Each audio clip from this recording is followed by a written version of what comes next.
It's Cobra Cup time, folks. For lurks. And they're doing it.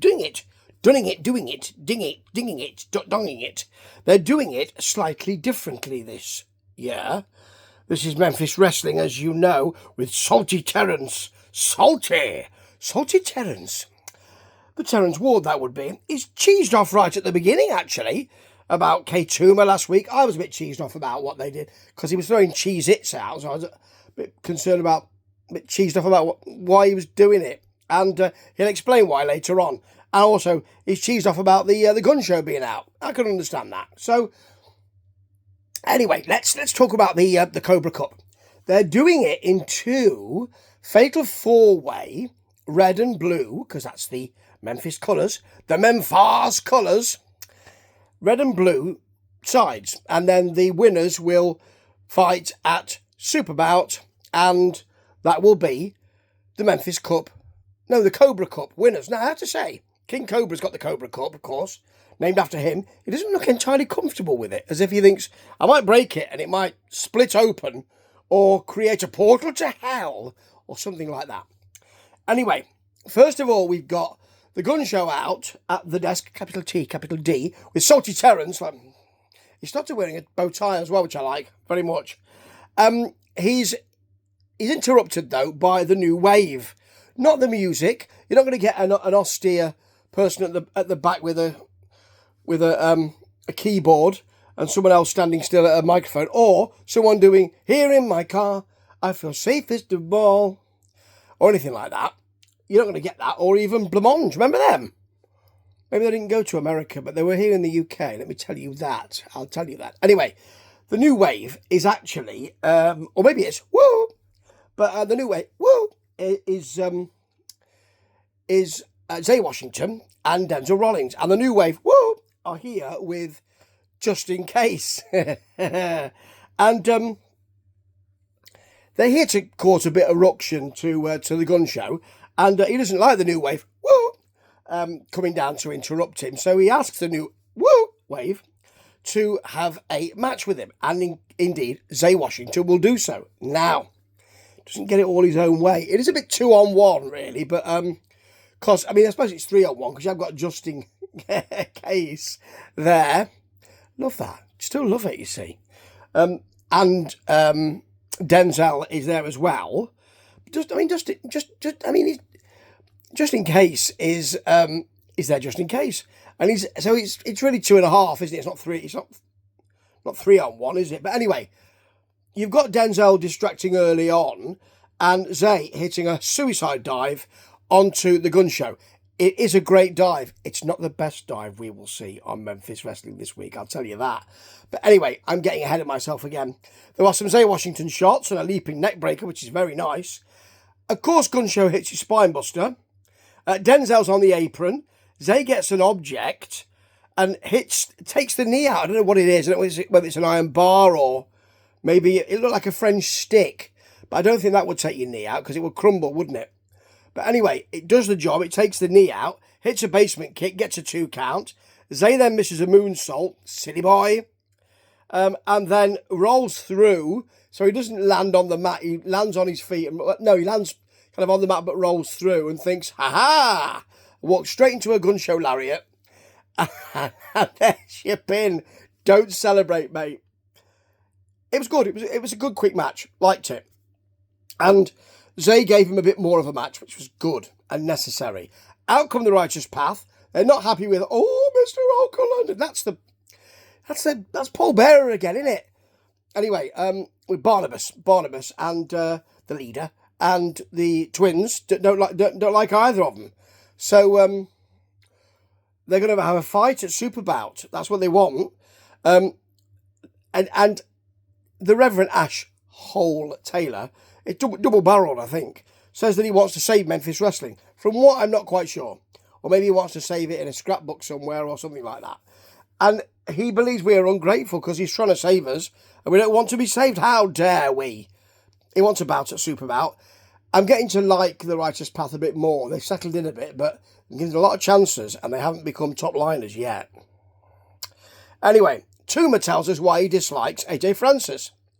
He didn't get involved in the match, but he did ruin the match and cost the match didn't ruin the match, I suppose. He cost the match for Francis, and he wants a bout with him at Superbout. A bout at Superbout.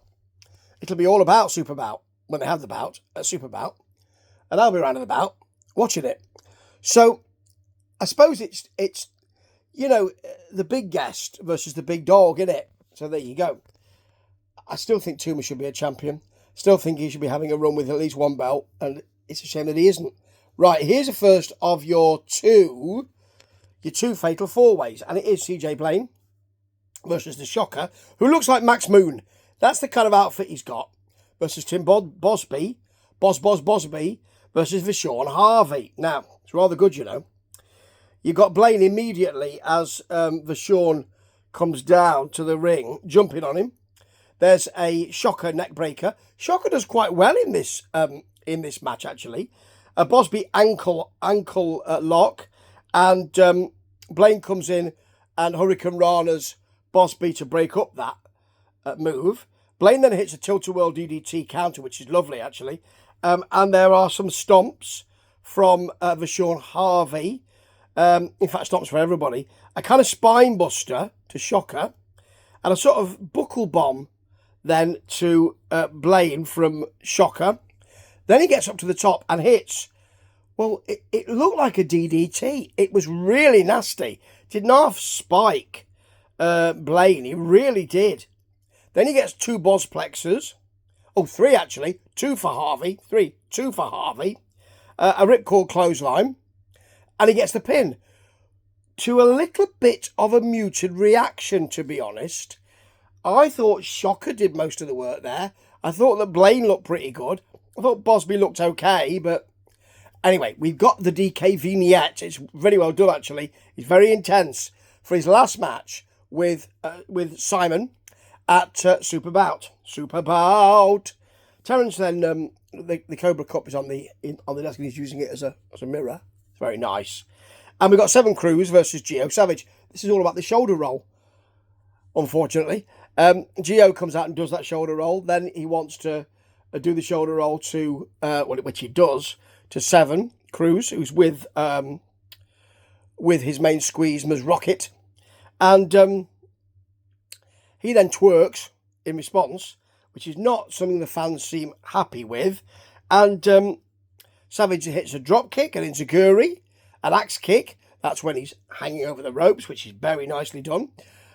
Ms. Rocket then creates a distraction, and when it's quite an extensive distraction actually, and when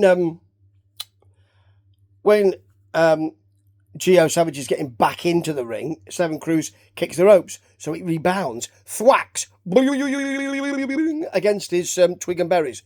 I don't know if it hit the twig or the berries or both, but that's not going to be good, is it? And then he hits a Bronco Buster.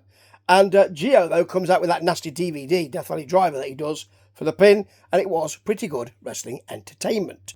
And now it's time for your second Fatal 4-Way. Jay Webb, big dude. Kale, yeah. Colton Cage, the walking red flag, or wed flag, as I just said. And Marco Harris from EPW. Spoiler alert, it's Marco's match, this. Harris gets a somersault over the top on Cage, that's Marco, gets a somersault over the top on Cage, lands on his feet. And Dustin Starr is quite right to say he has arrived in Memphis wrestling. Yes, he has. Webb hits a Samoan drop on Kale, who bails. Kale bails. And Cage then, when Marco jumped on him, Cage looked like he had a bad knee and sells it, and Marco goes to him and says, "You all right, mate?" That sort of thing. Then he realises too late that Cage is playing possum. Cage smacks him one. Gets a cutter on Jay Webb. Jay Webb bails. Harris, though, is back in. Gets that lovely roll-through suplex that he does. And then the quick cutter off the top rope and gets the pin. So he could win the Cobra Cup. He's not going to, is he? I don't think. But he could take it back to EPW. That'd be something a bit special, wouldn't it? it feels like the Cobra Cup's been a bit downgraded this year. Because usually it's a long tournament, isn't it? They have a trios tournament as well, don't they? So maybe this is a good thing. It certainly added excitement to this week's episode. I'll tell you that. Right. Earlier on, Terrence was doing his work at the desk. CJ Money's mummy, can't say that well, Money's mummy, comes to see him and says, why isn't CJ in the Cobra Cup? Which Terrence doesn't know. He's not the matchmaker. He can't tell her that. But as he says, I'm really delighted that you're here. I mean, CJ's just mortified as usual. I'm really delighted you've stood up for your son. I'll speak to King Cobra, see what we can do. She says, thank you, leaves, and he does this. Can't believe it. It's lovely work. Great work from Terrence. Give him more to do. I want a big heel turn. That would be phenomenal. Right, here's your main event. And it's guests again, isn't it? Because it's Juggalo Championship Wrestling's tag team champions, the Backseat Boys. We've had a Backseat Boys previously, haven't we? And here's a new one. It's the Grayson twins, JP and Tommy, with Violent J, as he said he would be here last week, versus Brad and Big Norris, Steve Phil. It's for the JCW tag team belts, so I don't think they'll be winning it, but you never know, do you? And I'm very pleased that Dustin does a smelly kind of thing. I like that. I like it a lot. Okay, so I'll tell you what. Backseat Boys really do work well together. Double drop kick, double elbow drop, leg drop, world's strongest slam. Very nice. Phil then gets a knee on the to the back from the apron. Bradley gets a kick. Well, he smacked actually Phil, and then gets I think it's JP falls to a. Could be Tommy actually. Could be Tommy. He's got the long hair, hasn't he? Falls to a Bradley kick. Phil, when he's in, gets a slam. I love the way he backdrops Bradley right onto him. That's lovely. Phil hits a tilt-a-whirl slam. And then we get JP is in. A drop kick. A sling blade. A rolling neck breaker. A sit-out powerbomb. That is beautiful. Doesn't get a pin. JP gets a double elbow. Comes off the ropes. It's a double elbow. It's very nice. And then Phil hits a double clothesline, which isn't as nice, but it's still powerful. There's a chant for Phil. And it's mentioned. So, it's interlopers coming in, isn't it? So that's why perhaps the Memphis fans feel they need to chant for him.